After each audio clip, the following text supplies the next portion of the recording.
untuk market itu ya kita harus berani mencoba. Kadang-kadang kan mencoba aja nggak berani ya Mbak, sehingga kita merasa pasarku mana sih itu.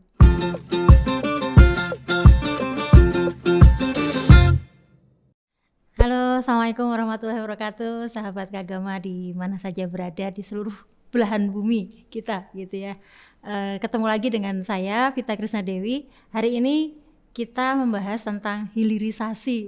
Hilirisasi, tapi bukan, kalau kita bicara hilirisasi nanti kayaknya kok kayak tema-tema apa gitu ya. Ini yang kita bahas adalah tentang bagaimana kita mengelola sektor hilir di peternakan kambing domba gitu ya. Nah, hari ini kita kedatangan tamu yang sangat spesial, Mbak Kesti ya. Iya. Selamat siang Mbak Kesti. Selamat siang Mbak Vita. Ya, Assalamualaikum. Waalaikumsalam. Gimana kabarnya? Alhamdulillah sehat. Tadi habis ngejar kereta. Ya, sempat ketinggal kereta tadi ya. Iya Mbak, 2 menit ternyata tetap nggak bisa Ya, kita kalau kerja. kereta memang harus on time ya. Ya, Mbak Kesti ini dari Wonogiri ya Mbak ya? Iya, Wonogiri Mbak. Ya. Dulu alumni UGM angkatan berapa Mbak? Saya masuknya 90 di sastra. Jadi orang banyak kaget sekarang kok jadi aktif di pertanian, di peternakan, sampai teman-teman bilang saya, wah sastra pertanian ya Mbak gitu. Ya, nanti kita buatkan puisi tentang ternak ya Mbak ya. Oke, jadi Mbak Kesti ini sudah banyak berkecimpung di sektor pengolahan hasil pertanian khususnya ya. Jadi pertanian secara umum, dan yang kita bahas hari ini itu terkait dengan pengolahan pasca panen dari sektor kambing domba ya, peternakan kambing domba. Nah, mungkin bisa diceritakan Mbak, mungkin sejarahnya dulu gimana kok masuk di sektor pengolahan pasca panen peternakan ini. Oh iya, jadi begini Mbak, di Wonogiri itu kan ada beberapa teman yang dia punya farm gitu ya. Salah satunya alumni UGM juga nih, ada Mas Yoko dari Skarmindo Farm ya. Dia mulai berternak dari beberapa ekor saja sampai akhirnya mencapai ribuan. Nah, ketika mencapai ribuan kan bisa dibayangkan ya Mbak, mau dikemanain kambing-kambingnya ini. Nah, akhirnya beliau ternyata punya inspirasi untuk menjadi supplier di rumah makan olahan kambing ya, warung sate dan sebagainya. Dan di Wonogiri kan banyak warung-warung sate itu. Beliau akhirnya memasukkan menjadi supplier dari domba-dombanya itu ke rumah makan sate-sate, kemudian juga terima akikoh Mbak. Nah, akikoh itu sekarang kan banyak sekali yang nggak mau masak sendiri ya Mbak, pokoknya terima jadi. Nah, akhirnya itu menjadi sebuah peluang untuk buka usaha terima jasa akikoh. Kemudian sekarang ini yang namanya Mas Yoko itu ya, teman-teman yang peternakan pasti mengenal beliau, sudah punya rumah makan dengan nama Kambing Guling Aprilia. Jadi khas beliau itu di kambing guling Mbak. Itu kan banyak rumah makan yang belum ada ya menu kambing guling, biasanya cuma sate, tengkleng, kemudian tongseng gitu ya. Nah, dengan spesial kambing guling ini menambah pasar beliau semakin banyak. Kemudian ketika ada orang luar, mungkin dari luar provinsi, luar kota mau pesen itu kan nggak mungkin ya Mbak, hanya di packing di plastik atau di toples gitu. Nah, akhirnya saya menawarkan untuk ayo dikalengkan saja gitu. Jadi alhamdulillah saya menerima untuk jasa pengalengan olahan kambingnya. Jadi sekarang nggak ada kendala untuk kirim ke luar kota, luar provinsi, bahkan sampai di Kalimantan itu juga ada ya. Ada yang pesan ya, jadi aman karena awet 1 tahun Mbak, seperti ini ya, seperti ini teman-teman ya, seperti itu Mbak. Jadi mengatasi kendala konsumen jarak jauh, maka kita bisa mengawetkan olahan kambing itu dalam bentuk kaleng, dan ini tanpa pengawet, jadi awet tanpa pengawet ya, jadi seperti itu. Itu apa aja yang dikalengkan selama ini Mbak? Ini tergantung permintaan customer Mbak, jadi bisa aneka olahan kambing, aneka olahan sapi, bahkan ayam misalnya opor atau mungkin rendang itu juga bisa kami terima, bahkan sambal pun bisa Mbak, sambal cuek istilahnya ya, sambal gereh itu, kemudian sambal aneka macam sambal itu kita juga terima untuk pengalengannya. Oh ya, oke. Dulu kenapa kok atau mungkin background dari kegiatan sehari-hari mungkin ya, atau mungkin pekerjaan atau apa kok sampai tertarik untuk, kan nggak hanya tentang domba ya, tapi juga koro pedang dan segala macam itu ya Mbak. Jadi saya itu sejak kecil memang suka nanem gitu Mbak, suka tanaman apapun, jadi nggak pilih-pilih ya, tanaman apapun saya suka. Kemudian waktu SD itu kan sering ikut lomba memasak, Mbak. Jadi saya pernah juara 2 ya, satu provinsi se Yogyakarta itu masih SD. Jadi sampai terbawa sampai saya tua gini ya, hobi ini masak, bikin catering ya, buka catering. Saya melayani catering anak sekolah, Mbak, dulu di SDIT sama MTS Negeri Wonogiri. Kemudian terima pesanan-pesanan juga. Nah, berawal dari kesenangan memasak itulah maka yuk opo wae tak masak gitu ya, termasuk pengalengan daging kambing dan ayam maupun sapi ya, itu saya terima. Jadi bermula dari hobi ya, mungkin passion saya memang di situ ya, Mbak, tentang nandur dan tentang masak-memasak.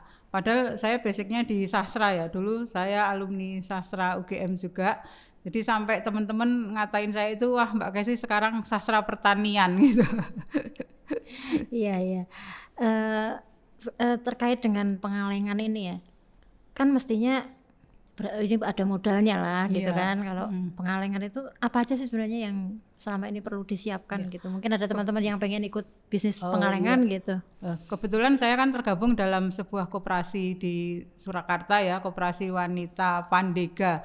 Nah, di dalam koperasi itu kan kita punya alatnya, Mbak, punya alat untuk pengalengan, dan kami juga melayani jasa pengalengan serta kursus, Mbak. Kursus untuk pengalengan itu kita diundang ke daerah-daerah, siap memberikan edukasi, memberikan pelatihan untuk proses pengalengan, kemudian melayani pembelian juga.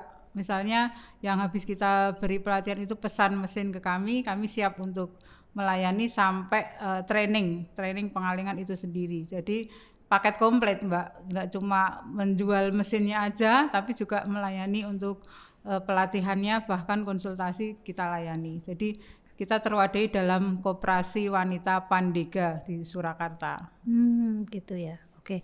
Di training itu selain pengalengan ada mungkin pengurusan izin edar, mungkin NKV dan seterusnya itu ada termasuk itu juga? Iya, termasuk. Kebetulan saya kan juga pendamping UKM, Mbak. Jadi bagi pelaku usaha yang mungkin belum punya NIB, PIRT, sertifikat halal, kami siap melayani. Dan ini kebetulan menjadi program dari pemerintah juga, yang ada program self declare, Mbak, namanya. Jadi pernyataan langsung dari pemilik usaha bahwa bahan yang mereka gunakan halal, alat-alat yang mereka gunakan halal, kemudian kami verbal ya istilahnya, verifikasi di lokasi, kemudian setelah kita teliti, kita cermati ternyata semua sudah masuk ke halalnya, kita ajukan ke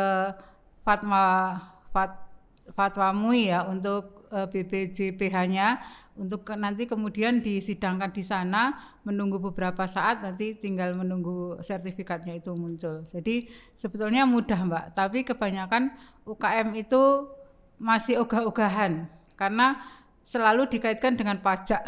Jadi wah Bu, nanti kalau sudah ada sertifikat halal terus kita diminta bayar pajak dan sebagainya, padahal enggak ada hubungannya istilahnya dengan pajak, Mbak. Kalau pajak itu kaitannya dengan omset ya, omset UKM, tapi mereka kadang-kadang istilahnya takut nanti kena pajak dan sebagainya. Akhirnya kita memberikan edukasi kepada mereka bahwa produk UKM mulai tanggal 17 Oktober 2024 ini kan batas maksimal untuk penghalalan dari produk-produk mereka, karena pemerintah juga ingin menjaga konsumen dari keamanan pangan itu sendiri, Mbak. Kalau sudah ada sertifikat halal, nanti konsumen menjadi lebih aman untuk mengkonsumsi produk-produk dari pelaku usaha.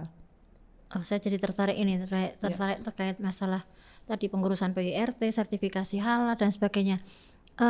Karena ini kan kaitannya dengan produk tadi ya, produk peternakan termasuk salah satunya. Iya.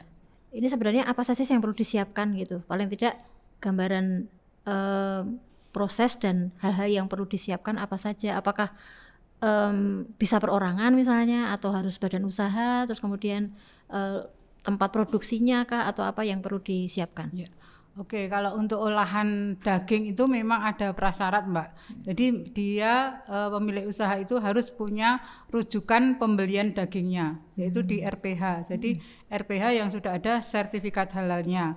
Maka itu kita jadikan semacam rekomendasi ya.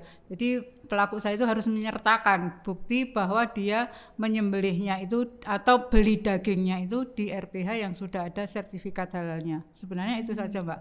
Tapi kalau untuk produk-produk yang olahan ikan itu tanpa harus ada surat rekomendasi dari RPH. Karena apa? Kayak ikan atau hewan-hewan yang dari laut itu kan sudah otomatis halal secara alami. Tetapi kalau daging yang melalui penyembelihan itu kan ada syarat-syaratnya ya Mbak, dari secara syariat di hukum Islam sendiri. Maka itu harus dibuktikan dengan adanya rujukan ke RPH yang mereka jadikan tempat untuk menyembelih. Juga penyembelihnya juga harus punya sertifikat juleha itu ya Mbak, juru sembelih halal. Nah itu yang paling utama dibutuhkan untuk para pelaku usaha yang punya produk-produk daging sembelihan. Kalau non sembelihan itu sudah otomatis halal, jadi tidak ada harus rujukan ke RPH gitu. Kalau PIRT?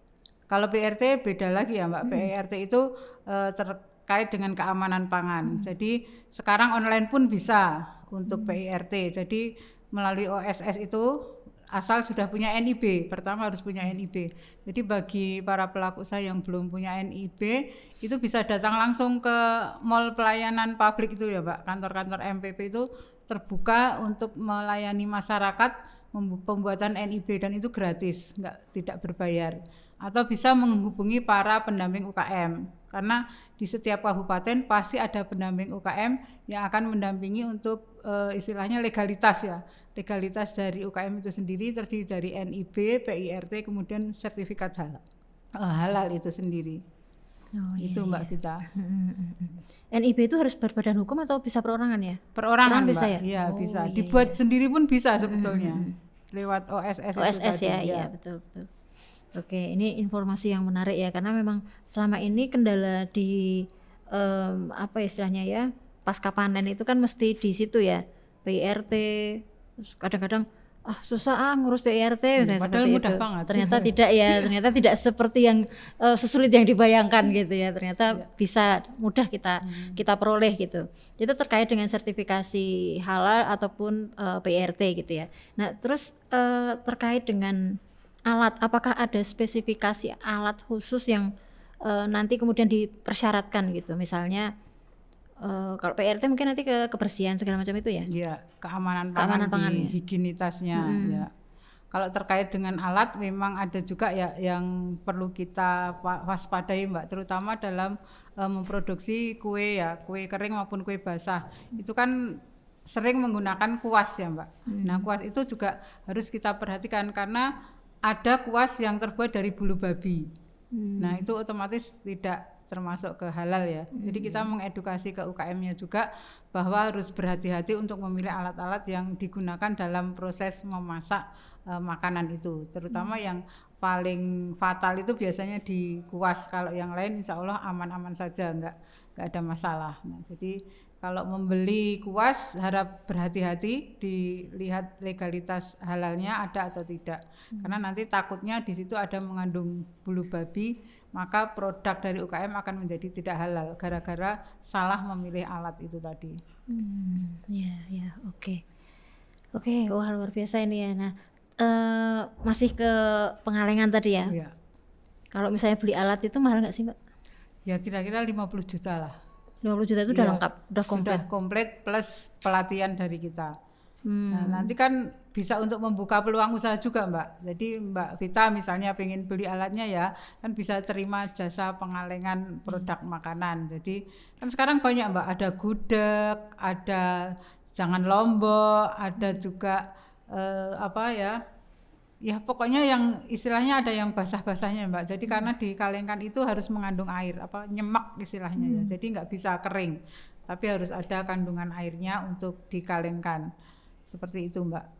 Ya. Buka aja Mbak jasa pengalengan makanan gitu. Menarik ini kayaknya ini ya, tamu kita itu sedang memprovokasi host ini ya untuk belanja. Kayak itu koro pedang saya kan juga saya kalengkan Mbak. Saya buat tempe koro pedang bacem, kemudian saya kalengkan. Karena ketika ada permintaan ke luar negeri, ke luar pulau, itu kan nggak mungkin kita tempe sayur kita kirim ke luar pulau nanti sudah bosok sampai di tempat, sehingga kita modifikasi untuk dikalengkan itu tadi. Ya. Ini menarik ini, soalnya saya juga suka masak, jadi kayaknya ini menarik sekali.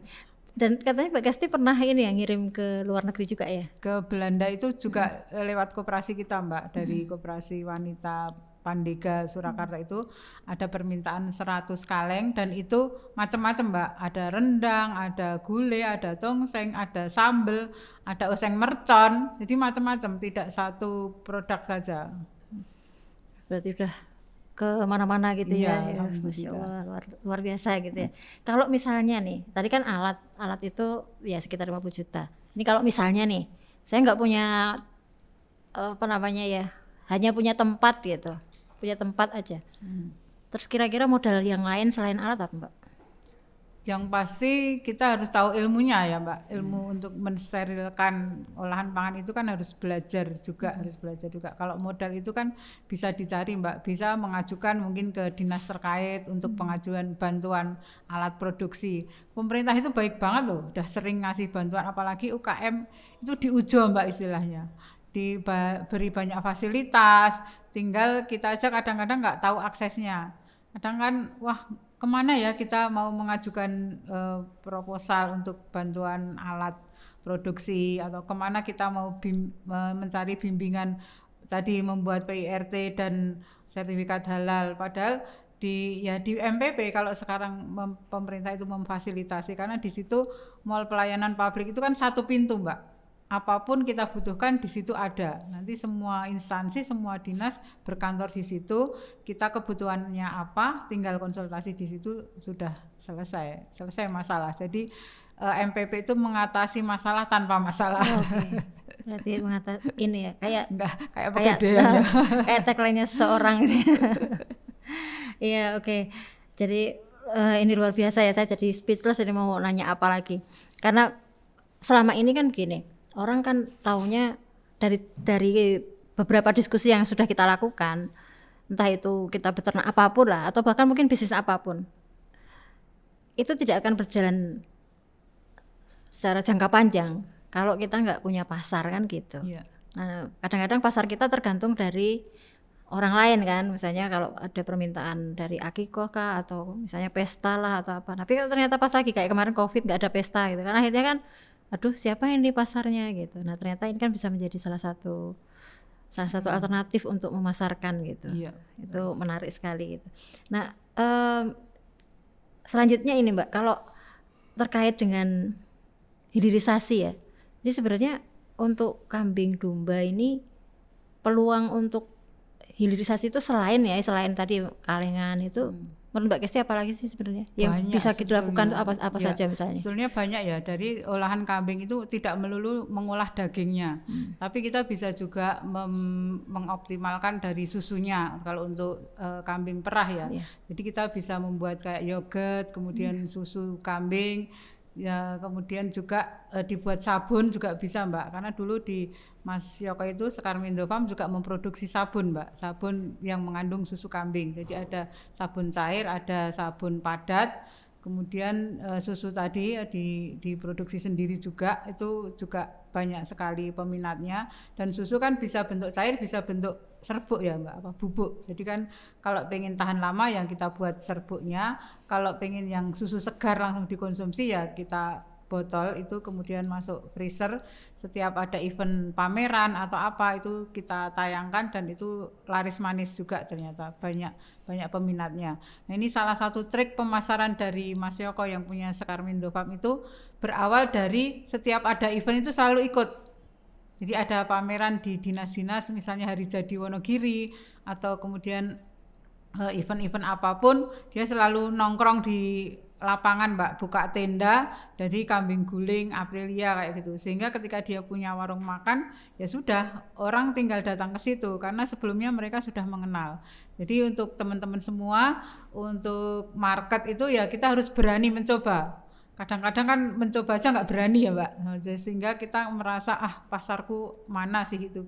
Kemarin juga saya habis mengikuti kuliah di Fakultas Peternakan itu Mbak, salah satu narasumber juga menyarankan untuk peternak ayam itu kalau mau punya value itu ya diolah Jadi nggak didol gelundungan pitik tok gitu ya istilahnya, tapi bagaimana diolah menjadi ingkung, menjadi ayam panggang, ayam bakar, sehingga tidak ada kesulitan untuk pasarnya atau marketnya. Tidak hanya menjaga ada konsumen yang datang ke kandang untuk membeli, tapi pemilik kandang itu sendiri juga bisa memproduksi ternaknya menjadi makanan jadi yang siap saji, siap makan gitu. Jadi nanti akan semakin terbuka. Oh ternyata kambing ataupun sapi itu jualnya nggak khusus pas Lebaran Haji ya Mbak, tapi di setiap hari pun bahkan bisa menjual. Bahkan di kambing guling Aprilia itu sehari bisa 5 sampai 6 ekor Mbak untuk nyembelih kambingnya. Bisa dibayangkan kalau 30 hari berapa kebutuhannya gitu. Jadi itu menjadi sebuah market yang cukup luas. Kemudian jangan lupa Mbak, kotoran ya. Dari kotoran kambing itu pun bisa jadi cuan karena menjadi pupuk organik yang luar biasa. Jadi cukup difermentasi terlebih dahulu di dekomposer itu, kemudian 2 minggu setelahnya dibongkar, dimasukin karung, dikemas, itu juga menjadi cuan. Jadi itu jadi tambahan penghasilan bagi peternak itu sendiri. Termasuk di sapi juga kan urinnya itu juga bisa untuk bahan biogas, pupuk cair, bahkan untuk biogas juga bisa. Jadi banyaklah kalau kita sering istilahnya diskusi, sering ngumpul-ngumpul sama teman itu jadi tahu peluangnya banyak banget. Oke, berarti kalau kita bicara tentang pasar, kuncinya di pamer dan teman ya. Iya. Ya, pamer itu kan kalau kita punya produk, kita nggak berani expose ya, orang nggak akan tahu kalau kita punya barang gitu ya. Yang kedua jaringan ya, perbanyak pertemanan, sering show up ke mana-mana gitu ya. Itu biasanya memang seperti itu ya. Tapi memang kendalanya di kita itu kadang-kadang kurang percaya diri untuk memasarkan. Kadang-kadang sudah merasa mentok, ini saya mau masarkan kemana gitu. Seringnya kali seperti itu. Tadi saya ada hal yang saya lupakan tadi terkait dengan kaleng tadi Mbak. Untuk satu kaleng berapa itu? Berapa gram itu? Ini kemasan 150 gram itu kita jual dengan harga 35.000 Mbak. 150 gram. Itu kalau misalnya nih saya mau bikin kaleng nih, dalam 150 gram itu dagingnya isinya berapa? Perbandingannya untuk ini 80 gram daging, 70 gram kuah istilahnya. Karena kan untuk sterilisasi itu harus ada kuahnya, nggak bisa kering ya. Dan masaknya setengah matang Mbak, maksudnya nggak sampai lunak banget, karena dalam proses steaming itu nanti dia kan tambah empuk. Kalau terlalu empuk nanti semakin empuk malah hilang cita rasanya. Iya. Blundrok itu ya, enak ya. Ini makan apa? Bubur daging ya. Oh ya, oke. Ya, soalnya menarik ya, kan di peternak itu kan seringkali yang salah satu yang tidak bisa kita hindari itu misalnya ternak sakit ya. Ternak sakit kemudian kolaps misalnya kan. Nah, untuk meminimalkan kerugian seharusnya untuk ternak-ternak yang sakit non infeksius kayak contohnya kembung misalnya ya, kembung atau diare yang ya diare karena anemi dan sebagainya, itu kan kalau kita sembelih kemudian kita lempar ke jagal bahkan bisa jadi nilainya nggak seberapa gitu. Tapi mungkin dengan dikalengkan itu juga lumayan gitu hasilnya gitu ya. Nah terus biasanya kan juga ini juga ya Mbak ya, kurban juga nerima Mbak pesanan? Iya, daging kurban kita di Mas Yoko itu juga menerima olahan daging kurban yang dikalengkan. Jadi misalnya dari suatu lembaga atau yayasan biasanya kan ratusan ekor ya Mbak. Nah itu nggak mungkin kan dimasak hanya tanpa diawetkan gitu kan, resiko basi, sehingga kita melayani untuk dikalengkan, tersampaikan ke masyarakat yang membutuhkan itu dalam keadaan aman. Jadi kalau sampai ke pelosok kan mungkin nggak sehari selesai ya Mbak, harus besoknya lagi. Dengan cara pengalengan ini menjadi solusi untuk sampai di objek itu dijamin aman. Dan tidak hanya makan daging di hari kurban. Iya, betul. Iya. Oke, terakhir nih Mbak. Seringkali kan kita itu menghadapi apa ya istilahnya ya, kalau kita bicara tentang peternakan kambing domba gitu ya, seringkali kan kita itu mentok stucknya itu ya tadi, kalau enggak warung sate, terus kemudian catering kayak gitu kan, kemudian ya syukur-syukur bisa punya industri ini ya. Ada enggak mungkin saran, mungkin pendapatan hal yang lain ya terkait hilir ini, terkait dengan ternak misalnya mau menjadikan lokasi peternakannya itu bagus kah, atau dibuat orang datang ke situ atau gimana, atau hal yang lain mungkin Nah, ada ya. saran? Sekarang kan ada tren ini ya Mbak, orang wisata ke perkebunan, ke peternakan. Nah bisa aja lokasi ternak kita itu menerima kunjungan dari anak-anak TK, anak-anak SD, bahkan sampai perguruan tinggi dan juga masyarakat umum. Jadi kita buka kandang ternak kita menjadi eduwisata, sehingga kita bisa mendapatkan penghasilan dari situ. Biasanya kan mungkin masuknya gratis, tapi kalau kita strategi dengan ngasih makan ke domba itu, beli pakan ya anak-anak itu ya 5.000 satu ikat, nah itu kan sudah jadi cuan Mbak. Sebetulnya kan itu punya kita sendiri, tapi dibeli orang, dikasihkan ke kambing kita. Nah itu menjadi sebuah income yang luar biasa ketika nanti sudah terkenal. Sekarang kan kebanyakan pengunjung itu juga ikut mengiklankan usaha kita toh Mbak, dengan dia membuat di Instagram atau di TikTok, pasti orang berburu ini di mana toh, di mana toh. Bahkan di Gunung Kidul kan ada punya salah satu alumni UGM juga kayaknya peternakan, itu namanya kok saya lupa ya Mbak, apa kandang domba. Di sana ada nggak begitu luas sih, mungkin 1.000 meter aja ya, dan hanya beberapa ekor kambing, tapi di situ cukup mendatangkan pengunjung untuk berwisata di situ, bahkan terutama anak-anak. Nah anak-anak ini kan nggak mungkin sendiri toh Mbak, pasti dengan orang tuanya, dengan keluarganya, dan di situ disiapkan kayak kafe itu ya, tapi menu-menunya dengan olahan daging kambing, ada kopinya tapi juga ada olahan kambingnya. Jadi setiap hari bisa nyembelih kambing untuk diolah di situ. Kambing kita juga kenyang karena diberi makan oleh pengunjung, jadi kan menjadi sebuah pemasukan yang luar biasa, tambahan itu ya Mbak, untuk ya, jadi eduwisata. Ya ini tambah bisnis ya, ide-ide bisnis yang lain ya, masuk gratis, di dalam bayar gitu ya. Jadi waktu di pintu masuk ngasih makan kan pas beli makannya itu. Jadi ya. orangnya ataupun orangnya jajan ataupun ternaknya jajan itu bayar gitu ya. Ya, oke. Baik, alhamdulillah kita diskusi kita dengan Mbak Kesti tadi ya, ada banyak hal yang bisa kita dapatkan, terutama untuk teman-teman peternak yang ingin mengurus PIRT, kemudian izin halal terkait dengan produk hasilnya. Ini tadi udah banyak sekali gambarannya, karena saya juga selama ini masih, wah ini gimana ya cara ngurusnya kalau misalnya saya mau bikin pengalengan dan seterusnya gitu, termasuk nanti mungkin ya kapan-kapan lah next kita bahas tentang izin edar dan seterusnya, itu kita bisa bahas di lain waktu. Terima kasih sekali Mbak Kesti Ya, untuk hari sama-sama, ini. Mbak Vita. Terima kasih untuk ya waktunya dan tergopoh-gopohnya tadi karena ketinggalan kereta gitu ya. Insya Allah kita ketemu lagi di sesi yang lain dalam acara diskusi podcast Kagama kita gitu ya. Saya akhiri. Assalamualaikum warahmatullahi wabarakatuh. Waalaikumsalam warahmatullahi wabarakatuh.